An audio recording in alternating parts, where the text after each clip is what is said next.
Yo, what's up mga ka-jeep trip at mga ka-jeepers? Magandang araw sa inyong lahat. Muli tayong bumisita dito sa tarima ng DF De Vera Motors sa Pandibulacan para kamustahin kung kamusta na ang talyer nila mula nung ating huling na i-vlog. Ayan. Kaya tara, samahan nyo ako sa tarima ng DF De Vera Motors.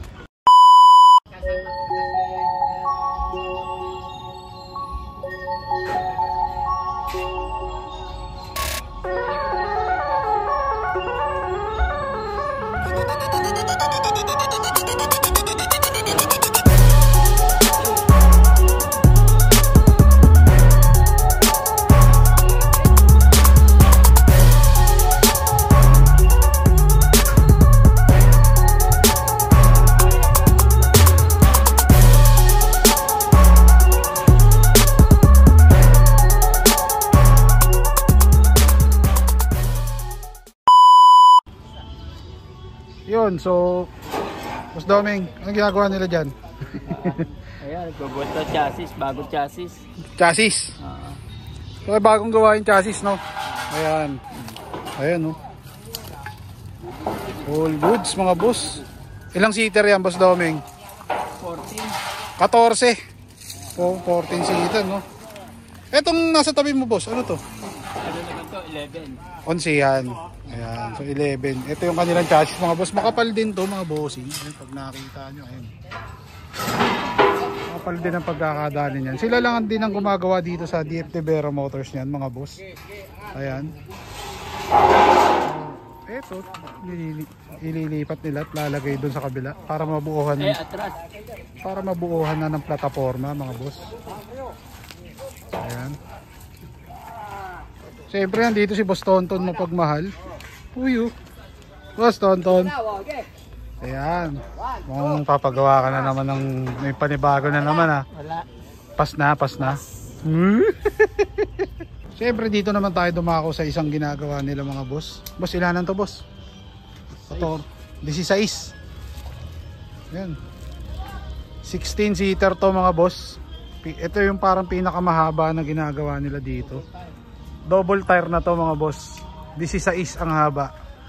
Ayan. Natin mga boss, syempre itong isang ginagawa dito, ito is 13 seater naman to mga boss. Ayan. Pati itong kabila, 13 seater din mga boss. Ayan, oh. So ang ginagamit nila ditong stainless is Japan. Ayan, oh. Japan 304 mga boss. Ayan. So dalawang klase ang alam kong stainless na ginagamit sa mga traditional jeepney natin. Isang 304 tsaka isang 202. Usually ang ginagamit ng iba 304 sa lower, ito sa baba, lower siding, and then 202 sa taas. Ayan. Okay. And then minsan sa flooring ganun din. It's either 304 o 202, depende sa gusto na nagpapagawa. Ayan. Naka-ready na rin pala yung para sa kanyang sliding na bintana mga boss. Ayan, oh. Okay. So dumako naman tayo dito sa kabila. Ayan. Dito naman sa kabila mga bossing, meron ditong nire-repair. Ayan. Ito is, alam ko parang mga remodel. Repair din to mga boss. Nakaha. Ayan.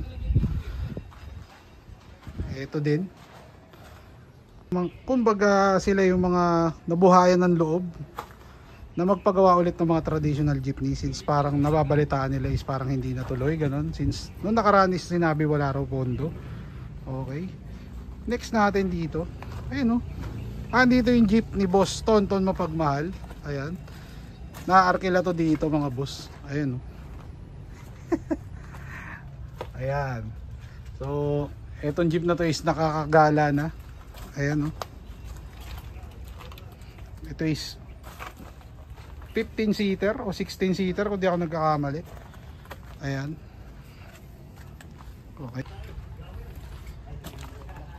So sa mga gusto magpagawa mga bossing, message nyo lang si Boss Doming ng DF De Vera Motorworks. Ayan.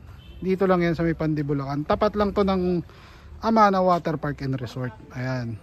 So tingnan natin kung ano yung kanilang padron ng chassis. Ayan. So ito yung kanilang padron mga boss. Yung padron ng chassis ng DF De Vera mga boss. Ayan. So dito hinuhulma yung mga ginagawang chassis ng DF De Vera Motorworks mga boss. Ayan. So Makapal din ang gamit nila dito. Ayun, makapal yung padron. Ayan. Ayun, at abang-abang lang mga boss. Ito is malapit ng matapos. Ayan oh. Pintura na lang ng bubong. Tapos ayan, kasa ng mga pang ilalim. Pero ito is meron na rin flooring. May balukay na din. Ayan. All goods to mga bossing. Oy, shoutout boss. Oy, shoutout. Di ka magsha-shoutout? Hindi boss, okay na. Yung mga haters mo, di mo babatiin? Dapat minamahal mo yan. Sabi nga ni Lord, mahalin mo ang iyong kaaway. Okay lang yan boss. Ayaw mo sa kanila yun. Ay, nandito lang kay Mang Dome. Di ba tayo? Ayan, no? Tayo tahimik lang. Oo. Hintayin nyo. Pag ginawa na ako ni tatay. Ayun, no? Ayan. Naliligawan ko pa eh. Ayan na. So itong mga to is tatagay na sila. Saturday boss, no? Saturday, Saturday, no? Saturday. Ayan, so tatagay na yung mga latero ni Boss Doming. Ayan. Pinaka-stress reliever nila. Yan ang pinaka-stress reliever nila.